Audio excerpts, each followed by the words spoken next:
Então, ó, pessoal, essas duas doenças aqui que eu trouxe para vocês, que são a hepatite e a poliomielite, são transmitidas por vírus, mas não são as únicas, ok? E agora a gente vai ver as que são transmitidas por protozoários, né, nematelmintos ou proteomintos. Vamos lá. Amebídeas, pessoal. Quem que é o agente etiológico? É o protozoário Entamoeba histolítica, ok? Quais são os sintomas? Dor abdominal ou dor no estômago, diarreia, febre, fezes com sangue, gases, náusea, vômitos, perdas de peso, fadiga. Ok? Nos seres humanos, né, o reservatório são os seres humanos, a transmissão fecal-oral. E você já pegou o bizu, que quando a transmissão é fecal-oral, a prevenção principal vai ser o quê? Melhora no saneamento básico e condições de higiene da população e da água, certo? Depois, nós temos aqui, ó, as giardias, que tem como agente etiológico o protozoário Giardia lamblia. Giardia lamblia. Quais são os sintomas das giardias? Diarreia aquosa e fétida. Sabe aquela diarreia podre? Podre, água com podre? Característica de giardias. E que pode durar semanas. Cólicas abdominais, flatulência, ou seja, gases, náuseas, vômito, desidratação, cansaço, falta de apetite e perda de peso.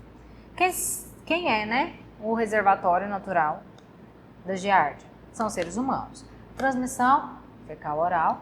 Então, a maior forma de prevenção é melhoria no saneamento básico, condições de higiene da população e da água, certo? Esses são as protozooses, né? Ó, a amebíase e a giardíase são as protozooses mais comuns de vinculação hídrica, tá? Mais comuns que eu digo, pessoal, tanto com relação a casos, né, assim, no Brasil, também como incidência em provas de concurso. Agora a gente vai para as verminoses. Ascaridíase. Professora, o que é ascaridíase? É lombriga. Lembra que quando você era pequeno, sua mãe ficava falando, menino, você tá com lombriga, você tá aí apático, tá com lombriga, vou te dar um vermífugo?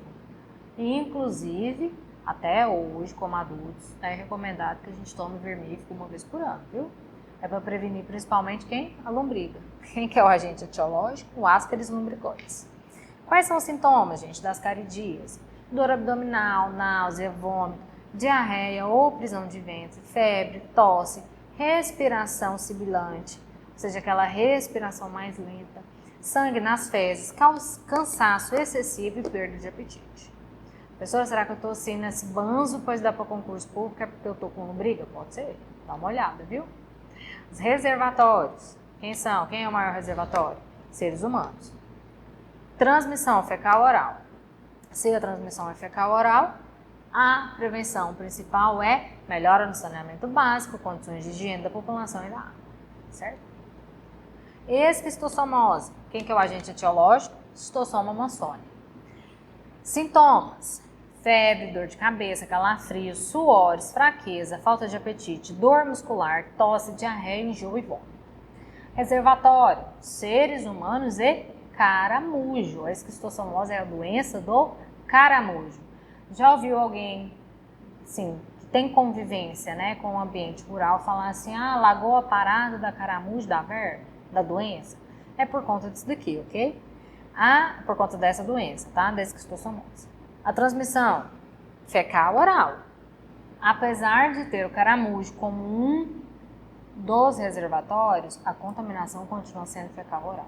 Porque o ser humano vai lá, faz o cocôzinho dele na água, ou seja, defeca na água e ele está contaminado com esse verme, certo? Que ele fica lá no sistema porta-hepático do nosso organismo. E aí vai lá e faz o cocô contaminado com os ovos do verme. Os ovos, o caramujo vai estar lá naquela água, vai comer o cocôzinho, vai absorver aqueles ovos e aí ele vai liberar o verme maiorzinho. E esse verme maior vai adentrar na pele de quem frequentar aquele corpo hídrico, de quem utilizar aquela água para poder fazer alimento, ok? Então a transmissão continua sendo fecal-oral, ok? Pessoal, não sei os nomes técnicos aqui das fases, né, do verme e enfim, das fases de evolução, porque não tem necessidade para vocês, tá? Vocês memorizando isso daqui já é suficiente para acertar 95% das questões de prova, tá bom? Pode vir uma questão assim fora da curva? Pode, como em todo concurso. Aí nenhum professor de cursinho sabia, nem quem estudou muito sabia, né? Aí a gente vai ter que buscar ali talvez uma literatura mais rebuscada. Mas não é a regra. Com isso daqui você mata assim, ó, mais de 95% das questões que caem nesse assunto, tá bom? E a gente já viu que se a transmissão é fecal-oral, qual que é a maior forma de prevenção? Melhora no saneamento básico, condições de higiene da população e da água. Então vamos lá, pessoal. Fiz aqui, né, trouxe para vocês um quadro resumo, né, com as doenças que nós falamos, os grupos de doenças, as principais doenças, a forma de transmissão e as formas de prevenção. Vamos lá. Aquelas doenças transmitidas pela via fecal-oral ou orofecal, sejam bacterianas ou não. Quais são elas? Bacterianas: cólera, desinteria bacilar, febre tifoide, leptospirose. E as não bacterianas: amebíase, ascaridíase, hepatite infecciosa, que é a hepatite A, poliomielite, giardíase e diarreias por vírus. Forma de transmissão: ingestão do agente patogênico por meio de alimentos contaminados, com água contaminada por fezes e contaminação de indivíduo para indivíduo. Forma de tratamento: proteger os mananciais, tratar as águas de abastecimento, fornecer água em quantidades e qualidades, né, ideais, promover ações educativas em saúde, promover as melhorias da habitação e instalações sanitárias. Ok? As doenças, né, aquelas associadas ao fornecimento de água insuficiente. Ou seja, quando a gente tem pouca quantidade de água, né, a água concentra ali nos poços de captação e acaba propiciando, né, a proliferação de micro-organismos. Quem são? Infecções na pele, tracoma, tifo e escambiose. Formas de transmissão: água em quantidade insuficiente e hábitos higiênicos inadequados. Forma de prevenção: fornecer água em quantidade suficiente e promover ações de educação sanitária. Associadas a hospedeiros e intermediários, como exemplos caramujos, esquistossomose, penetração do agente patogênico na pele. Então, a contaminação aqui, ela se dá fecal, oral e pela pele. Proteção como combater, né? Proteção de mananciais, combate ao hospedeiro, disposição adequada de esgotos e evitar o contato das pessoas com água contaminada. Transmitido por vetores relacionados com a água: malária, febre amarela, dengue, filariose. Lembrando que na classe dos arbovírus, quem que a gente tem? Dengue, zika e chikungunya. São as 3 mais comuns, ok? Penetração do agente, como que a gente adquire, né? Como que transmite essa doença? Penetração do agente infeccioso no organismo pela picada de insetos, cujo ciclo evolutivo está relacionado com a água, certo? Formas de prevenção: combate aos vetores, eliminar as condições que possam favorecer os criadouros e utilizar medidas de proteção individual. Essa parte aqui, ó, de eliminar as condições que possam favorecer os criadouros, está intimamente ligada à melhoria nas condições de saneamento, né, ambiental e melhorias de higiene. Então vamos lá, pessoal. A gente falou, né, da contaminação ali biológica com relação aos agentes, né, causadores de doenças, de patologia. Agora vamos falar da contaminação química da água. Quando que ocorre a contaminação química da água para o consumo humano, também pode ser ocasionada pela utilização das substâncias empregadas no seu tratamento, resultando na formação de produtos secundários, alguns deles com potencial de risco para a saúde bastante significativo. Então a gente vai ver que durante o processo de tratamento, né, das águas e do esgoto, a gente vai empregar vários componentes, vários elementos químicos ali, né, em várias das etapas. E às vezes a quantidade desse componente químico empregado, ejetado ali, né, na água, né, no efluente que vai estar sob tratamento, pode ocasionar subprodutos que façam mal à nossa saúde humana. A gente vai ver na próxima aula, né, essas etapas e esses produtos.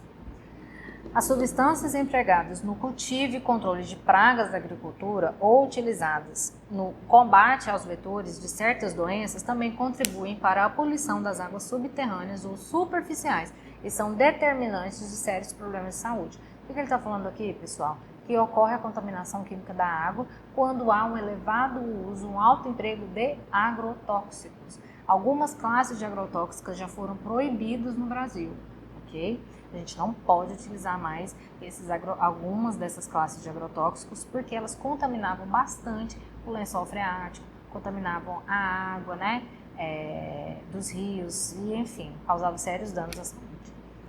E ainda destacam-se os elementos de poluição dos despejos das indústrias e os poluentes das chaminés nas fábricas, quando carreados para os cursos d'água. Pessoal, toda indústria tem um sistema de tratamento de efluente que foi gerado ali dentro daquela própria indústria.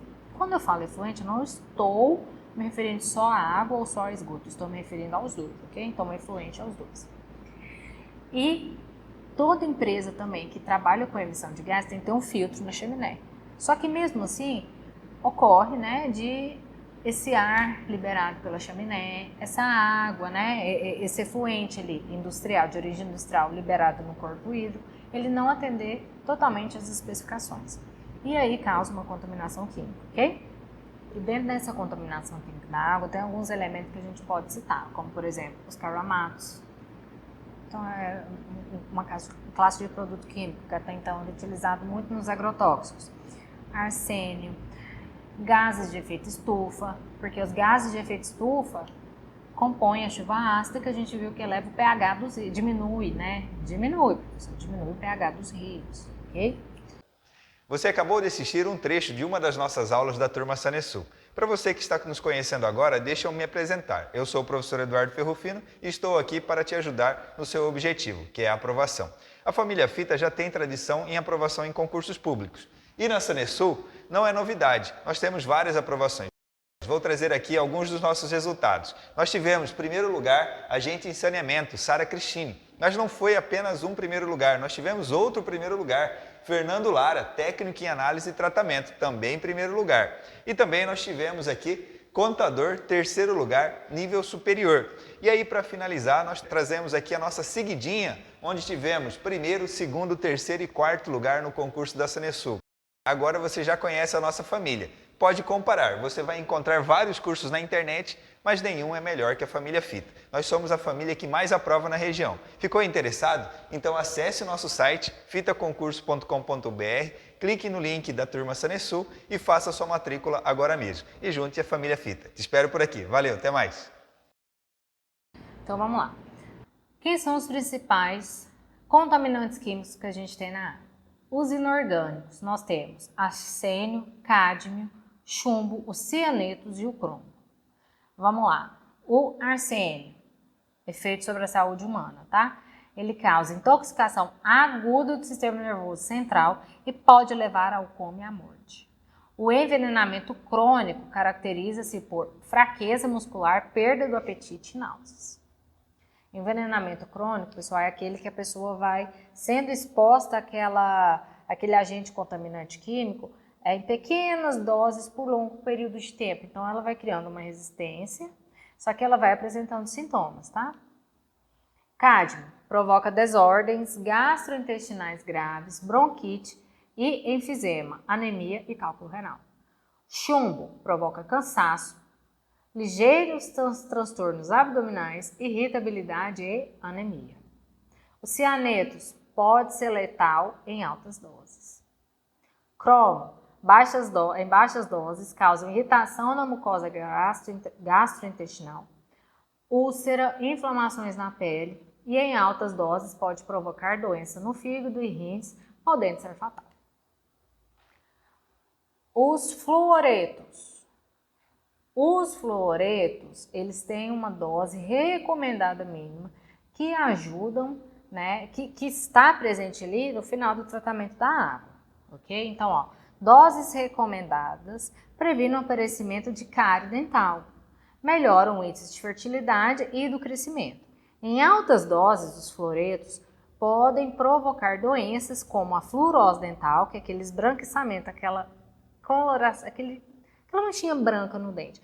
Pode ser indicativo de fluorose dental, ou seja, alta concentração de flúor. Alterações ósseas e inflamação no estômago e intestino. O mercúrio Os principais efeitos da intoxicação por mercúrio são transtornos neurológicos e renais. A ingestão de 0,5 gramas provoca complicações digestivas e insuficiência renal. Altas doses levam à encefalopatia fetal. Então, assim, ó, se a mãe é exposta a mercúrio, provavelmente o nenenzinho dela, o neném dela pode ter uma encefalopatia, ou seja, uma neurodeficiência, tá? Ainda dentro da barriga da mãe, de formação. Essa neurodeficiência é de formação, quando ele ainda está na barriga da mamãe. Também causa efeitos tóxicos nas glândulas sexuais e possui efeitos mutagênicos. Os nitratos provocam deficiência de hemoglobina no sangue em crianças, podendo ser fatal. Prata pode ser fatal para o homem em doses extremamente altas. Provoca descoloração da pele, dos cabelos e das unhas. E como contaminantes orgânicos, a gente tem o aldrin e o geron, que são eram antigamente utilizados como pesticidas. Eles afetam o sistema nervoso central, em doses altas é fatal para o homem. Nós temos o benzeno, que ele é um solvente muito utilizado em indústrias químicas, tá? E ele é extremamente volátil. A exposição aguda provoca depressão do sistema nervoso central. Existem evidências de anemia e leucopenia. O que é leucopenia? É a contagem baixa de leucócitos no sangue, por exposição crônica ao benzeno. O clordano, ele provoca vômitos e convulsões. Foram reportados efeitos teratogênicos, carcinogênicos e mutagênicos em ratos. Pessoal, efeito teratogênico é aquele que ocorre de má formação do bebezinho lá na barriga da mãe ainda, tá? Assim como a gente viu aqui no mercúrio. Só que agora a gente está trabalhando com um contaminante orgânico. O DDT, que também é inseticida. Seu principal efeito está relacionado ao sistema nervoso central. Ele causa alterações no sistema nervoso central. O lindano altera a função do sistema nervoso central, provocando náusea, vômito, dor muscular e respiração debilitada. Para a gente determinar a qualidade da água, a gente precisa de entender alguns conceitos. O primeiro deles é que a água não é encontrada pura na natureza. Ela cai na forma de chuva e já leva consigo impurezas do próprio ar. Por isso que em locais onde a gente tem ali uma grande aglomeração de indústrias, a chuva ela tem uma qualidade um pouco pior do que naquelas regiões mais rurais. E aí, ao atingir o solo, essa chuva já contaminada pelas impurezas do ar, tem um grande poder de se dissolver, de espalhar e carregar substâncias e alterar mais ainda as qualidades dessas substâncias. O controle da qualidade da água para o consumo humano é o conjunto de atividades exercidas de forma contínua pelos responsáveis pela operação do sistema de abastecimento de água, destinadas a verificar se a água fornecida à população é potável, assegurando a manutenção dessa condição. Então, pessoal, para aferir a qualidade da água, a gente precisa de averiguar, os responsáveis, né? Precisam averiguar se essa água ela é potável. E quais são, então, alguns dos padrões de potabilidade da água? A água potável é aquela água própria para o consumo humano, cujos parâmetros microbiológicos, físicos e químicos e radiativos atendam ao padrão de potabilidade que não ofereça riscos à saúde.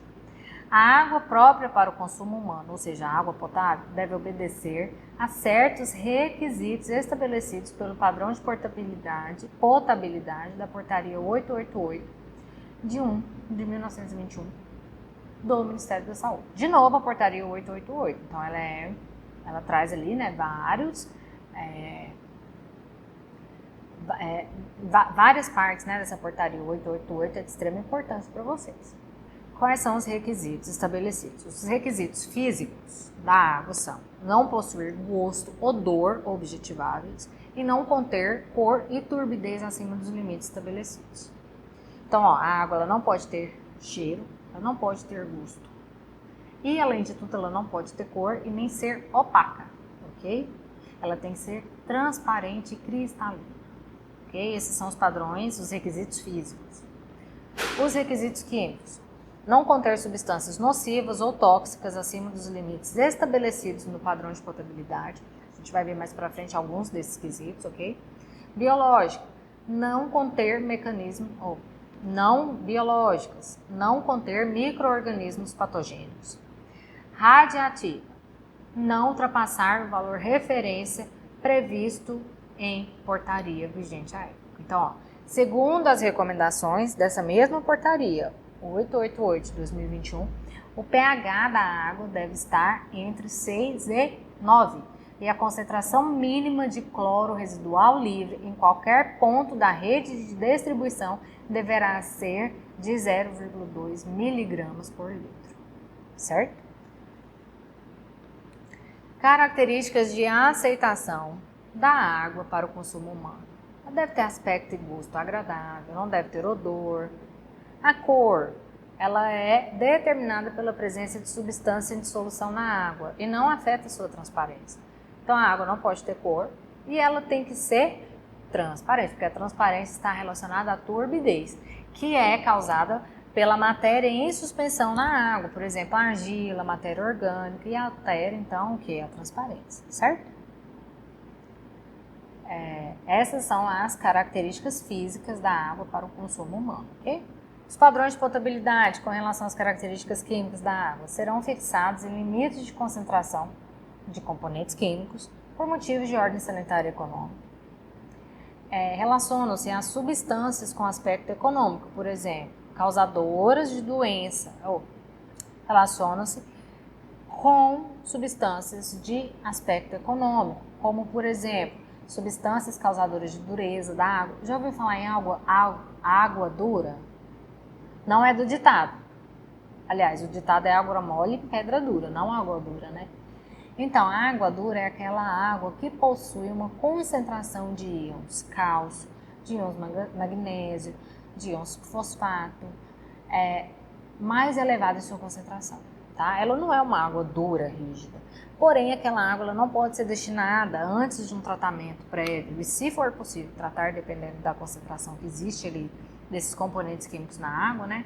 Então, ela tem que ser posta em um tratamento antes de ser destinada à atividade industrial, porque vai acabar com a tubulação com ali, né, a sua malha industrial, além de talvez danificar seu produto final, dependendo de que tipo for essa indústria.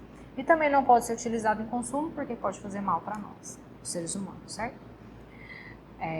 E outra característica química está relacionada com o pH da água. Substâncias com pH baixo, ou seja, uma água ácida, ela é corrosiva, ela faz mal para a gente e faz mal para toda a malha industrial. E águas com pH elevado, ela é incrustante, ou seja, aquela água que deposita os seus resíduos na malha industrial. Para nós também faz tudo ali, né, uma mudança biológica no nosso organismo. Então, tanto as águas com o pH baixo, que são as águas ácidas, e as com pH alto, que são as águas básicas ou alcalinas, elas não são próprias para o consumo humano ou atividade industrial. E também não é para a agricultura, ok? Nós temos algumas substâncias que são indicadoras de poluição por matéria orgânica, que no caso é a poluição biológica. Quais são? A quantidade de compostos nitrogenados que provém de matéria orgânica e sua presença indica poluição recente. Outro, o oxigênio consumido. A água possui oxigênio dissolvido em quantidade variável. A matéria orgânica em decomposição consome oxigênio. Na verdade, não é a matéria orgânica em si, tá, pessoal? É o que? São os micro-organismos que vão decompor aquela matéria orgânica que vão consumir ou não o oxigênio presente na água. E assim, quanto maior for esse consumo de oxigênio, mais próximo e maior terá sido a poluição. E o indicativo de cloretos, tá? Os cloretos, eles indicam uma poluição porque eles existem normalmente nos dejetos animais, sob certas circunstâncias, podem causar poluição orgânica nos mananciais. Então, assim, essa primeira aula foi assim, mais um apanhado geral dos conceitos da classificação das águas e das principais doenças hídricas de vinculação hídrica que você precisa saber, né, para a sua prova. Nas próximas aulas a gente vai aprofundar nesses conceitos, de acordo com os tópicos do seu edital. Beleza? Então, aguardo vocês no próximo bloco para a gente resolver exercícios sobre esse assunto aqui apontado na aula teórica. E vamos lembrar sempre de manter o foco, a disciplina e a persistência para alcançar os nossos objetivos. Bom estudo a todos!